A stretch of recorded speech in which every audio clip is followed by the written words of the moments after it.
Yo, VZ, we back with another video. Make sure y'all watch every single video. Every single video I post is important. It's about what's going on in the politics world and the news world nowadays, especially with Donald Trump. There's a lot of stuff going on. Make sure y'all like, comment, subscribe, hit that notification bell so you get notified when I upload. Y'all, let's get right into it. Let's go. Donald Trump is waking up like a little cornered rat after that disastrous speech he gave to a joint session of Congress. You have China standing up to Donald Trump, saying that they are ready for an actual war, if that's what Donald Trump wants. You have Prime Minister Justin Trudeau and the premiers of Canada standing together saying that if you're going to continue to bully us with these piecemeal tariffs and then pull the tariffs off and then put them back on, we're just not going to stand for this yo-yo chaos as you destroy our country and attack our people. You have the leader of Greenland responding to Donald Trump, talking about annexing it and conquering it, saying it is not going to happen. And then you have economists saying that Donald Trump is leading the nation right now, or not leading the nation right now, but bringing the nation towards stagflation, low GDP and high inflation.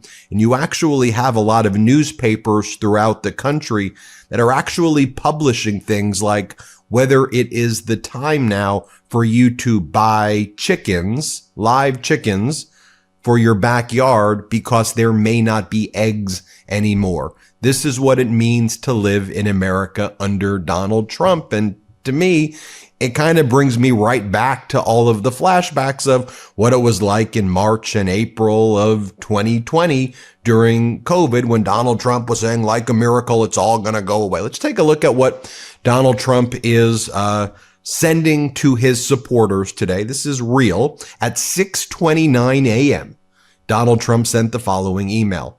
Trump was right. After addressing the nation last night, millions are saying Trump was right about everything. That's why we made the Trump was right MAGA hat, so you can wear it proudly as we make America great again. Shop now. So as he's harming the economy, as he's destroying the lives of his own supporters, he wants to make sure that they buy a MAGA hat that says Trump was right about everything. The Des Moines Register, they post the following. With tariffs looming, Trump urges farmers to have fun selling their products domestically. And Donald Trump reiterated that message at the joint session where he said, have fun, everybody. These tariffs, isn't this a great deal of fun? Just take a look at the various headlines that America woke up to. From the Wall Street Journal, how uncertainty from Trump's tariffs is rippling through the economy. Trump's tariffs cause chaos in the auto industry. Tariff war risks sinking the world into a new Great Depression. The world economy could face a crash similar to the Great Depression of the 1930s. This is the Wall Street Journal headline, okay? This is Rupert Murdoch's own paper, the Wall Street Journal. I'm just being clear what I'm reading right now. The two-headed monster stalking the economy has a name, stagflation. This is from the Telegraph. China says it's ready for war with America. Beijing boosts its defense spending by 7.2% and warns Washington that it is prepared to fight until the end. The Chinese Foreign Ministry spokesperson says intimidation does not scare us. Anyone using maximum pressure on China is picking the wrong guy. If war is what the United States wants, be it a tariff war, a trade war, or any other type of war, we're ready to fight until the end. And by the way, as China is announcing a 7.2% increase in its defense spending for 2025, the United States of America, under a former Fox News host named Pete Hegseth, is talking about major cuts to the defense budget in the United States, cuts by about 8% each year, while China will be increasing theirs basically 8% as well, while America is through all of these wars across the world. Let me be clear. I'm for decrease defense spending. Let me be clear about my position. I'd like to see more spending when it comes to healthcare, when it comes to education, when it comes to supporting our veterans, for building infrastructure. But if you're going to start picking wars with people and saying you want to annex this country and annex that country while lowering your defense spending, do you... That's what I'm saying. Like, bro, we doing all this spending on the military and sending money overseas and shit and getting other people situated overseas. We can't even take care of ourselves because our president, you know what I'm saying, is not helping the cause of taking care of us, take care of what we got going on in America. I'm not understanding that at all. Like, what, bro? Oh my God. You realize how stupid you look? You look like the orange blob occupying the White House now. And that's how all of these foreign leaders see it. This orange, idiotic, pathetic, weak blob in the White House. Greenland's prime minister responds to Donald Trump, quote, "We are not for sale and we can't just be taken. Our future will be decided by us." In Canada, Prime Minister Justin Trudeau is not open to lifting Canada's full package of retaliatory tariffs if U.S. President Donald Trump leaves any tariffs on Canada in place, according to a senior Canadian government official. I'm sure that probably sometime after I'm recording this, Donald Trump will try to announce some fake deal and declare, look how great he is. But ultimately, I want you to know what Canada's position is and how they've forcefully stood up to Donald Trump. Prime Minister Trudeau, the Premier of Ontario, Doug Ford, they've been doing a great job standing up, I think. Take a look at what also happened this morning that Trump woke up to. The Supreme Court declined the Trump administration's request to pause the lower court order that required it to pay out roughly $2 billion in foreign aid funds to USAID. You had the right-wing justices, Justice John Roberts and Justice Amy Coney Barrett. Trump appointed Coney Barrett. They joined Sotomayor, Kagan, and Jackson to form the 5-4. So you had the right-wing justices, Roberts and Amy Coney Barrett. They joined the liberal justices, who I consider the pro-democracy justices, Kagan, Sotomayor, and Jackson. You could even see last night, though, the disgust that Amy Coney Barrett had on her face when she saw Donald Trump. I'll throw up some of that B-roll last night from the joint session. So what this means is that the Trump administration was ordered to pay the contractors who did the work. You know how Donald Trump hates to pay contractors, right? That's always what he did his whole life, is not pay contractors. So to pay the contractors who did the work so that the aid can go to where it's supposed to, as part of the money that was already appropriated by USAID. So a massive Supreme Court loss for Donald Trump. Unfortunately, I don't know how many lives were lost by the delay in getting that aid to people, but at least that aid's going to go to people. By the way, the 4 justices, the right-wing justices who were in the dissent, issued a scathing dissent saying that Trump should basically be a dictator or do whatever the hell he wants to do.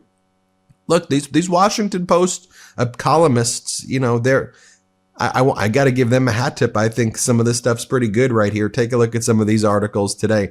As Peter Segal writes, somewhere Jeff Bezos is angrily clicking the track shipment to see what happened to his new editorial page. That's why I got to separate the Bezos and the billionaires, I think, from some of these writers who are having their own resistance, I think, within the Washington Post. Just take a look at some of these headlines. What the Numbers Say About the Erosion of American Freedom by Philip Bump, George Will. This is American greatness only if you have a magnifying glass. Mark Fisher. Virginia spurned Trump 3 times. Why do its politicians idolize him? A classic Trump speech rich in showmanship and at odds with reality. The crypto reserve isn't even good for crypto.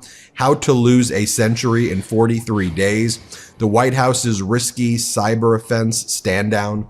I don't like that headline that much. Sorry, David. I'm not sure if you did the headline, but it's not. They're not enforcing cybersecurity against Russia anymore. I think we know the outcome there when you're saying that Russia is not involved in hacking U.S. stuff and you'll allow Russia to infiltrate U.S. systems. In just 5 days, Trump has set the country back nearly 100 years, was the headline by Dana Milbank. It's a good article. Jason Leopold explains new how Elon Musk muscled his way into the FAA. FAA employees are on edge. They were told that anyone who impeded progress of the new FAA SpaceX partnership would be reported to Musk and risk losing their jobs. Also, one of the plaintiffs in the lawsuit against Doge alerted the court, as Kyle Cheney points out, of Donald Trump's remarks at the State of the Union, calling Elon Musk the head of the office, as we predicted, because the Trump administration was trying to claim that Doge isn't its own department. It was just a rebrand of the digital services that already existed, and that in any event, Elon Musk is not its head. Why were they saying that? Well, the White House was saying that because they don't want Elon Musk to have to testify about what he's doing, and they don't want to have him respond to FOIA requests, Freedom of Information Act requests, to turn over his emails and his communications. So the White House wants to hide Elon Musk and say that he's Trump's special advisor, so they can claim, which they already have, immunities, Presidential Records Act immunities, executive privilege, to avoid Elon having to actually be transparent to Congress or to the public. But Donald Trump said at the joint session that Elon is the head of a new department called Doge. So the plaintiffs are now bringing that to the attention of the courts, and we'll see what the courts ultimately do there. As I'm sure you saw last night, a Democrat Congress member by the name of Al Green got thrown out of the State of the Union, and a former Republican House candidate named Laverne Spicer says that she is giving her followers the N-word pass. She goes, y'all can call him whatever dirty name you want. Y'all got the N-word pass tonight, is what she's saying. I mean, that is a horrible thing to say. And that is, I mean, again, I don't know how you get more horrible than that. And she was a Republican House candidate, a major MAGA influencer. You saw that the S&P was wiped out yesterday. And then finally, I'll play this clip for you as well. So the MAGA Republicans in the House of Representatives, they're about to do another continuing resolution to fund the government, meaning they're using Nancy Pelosi's budget, which they rail against, and they keep continuing her budget, because at least when the Democrats controlled Congress, the Democrats were able to pass a budget. Republicans can't pass a budget. They can't get their appropriation bills through. So what they're doing is they just keep doing these what are called continuing resolutions to kind of kick the can down the road. But as our editor-in-chief Ron Filipkowski points out, here's MAGA Mike Johnson in November 2023 saying that he's done with CRs and they're not going to do anymore, but all he's done was CRs over and over again, continuing resolutions. Play this clip. Committed to never being in this situation again. I'm done with short-term CRs. We're resolved. So what that means is you're going to see in the beginning of this next year, we'll be walking and chewing gum at the same time. We're going to get the appropriations process running on time as it's supposed to be under law. The Budget Control Act of 1974 has very specific provisions in there on how this is to be done. Congress hasn't done that for as long as we can remember. But we're going to get back to that because that's good stewardship. The American people deserve it. And the debt situation we find ourselves in necessitates that. So, you know, the ultimate irony there, too, is they're saying that there's all this fraud, there's all of these problems, but you're doing a continuing resolution. Why don't you do your job in Congress then? If you think there are all of these issues, right? Like, if you think that Elon's found these things and all of these things exist, I have two questions. One, if there's all of this fraud, where are the people being arrested for the fraud? Because fraud's a crime. That's not happening because there's not really this fraud that Elon's saying he's lying about most of it. And then secondly, then why don't you all come together as a Congress? You have control of the House and the Senate and the executive branch, and then just come up with your priorities. Just do it. Just do it yourself. It should be easy then if all of these things exist, but they don't. Instead, they use Pelosi's budget and her appropriations from 2022 because it was the last one that was passed. And the Republicans know that all the stuff they're spewing is crap. Why else would they not pass their own then? That's what I ask. I mean, it's simple logic, right? Anyway, Hit subscribe. Let's get to 5. There you go, man. Shout out to Ben, shout out to Midas Touch for amazing videos like this, explaining on what's going on in the world right now. Trump has a lot on his plate, man. He's doing a lot. All these other countries not fucking him. We not fucking with him right now.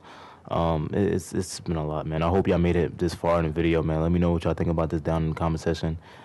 Make sure y'all like, comment, subscribe, hit the notification bell so you get notified when I upload, y'all. I got way more videos to do. I'm about to just flood my channel with videos. It's not gonna be only Jasmine Crockett, y'all. It's gonna be politic videos in general. So let's get it, man. I love y'all. Peace and love, baby. We out.